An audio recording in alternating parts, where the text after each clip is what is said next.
வாசனையா மிளகு போட்டிருக்கோம். அதனால இது மாதிரி இருக்குது. அவலம் மீண்டும் பிறப்புக்கு வர்றது அவலம். எல்லாம் முத்தி நான் நினைக்கிறேன். சிவன் கோயிலுக்கு போனா என்ன கிடைச்சிடும் நினைக்கிறாங்க, முத்தி குத்துருவாருங்க. முத்தி குத்தா செத்து போகுதுன்னு நினைக்கிறாங்க. இல்ல இல்ல, சாகாமல் இருப்பதுவே முத்தி. நல்லா ஞாபகம் வச்சுங்க. என்ன பொருள்?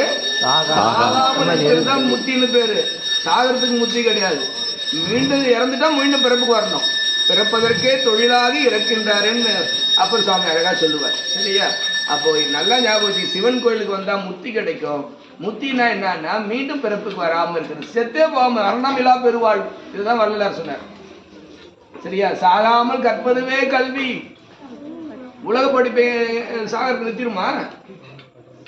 ஆமார் உன் திருவடிக்கு அகங்குழையே நாம். இடைக்குறை தமிழ்ல முதற்குறை இடைக்குறை கடைக்குறை இருக்கு. ஆம்ன்றது ஆகும், கூ நடுவுல இருக்கு. சரியா?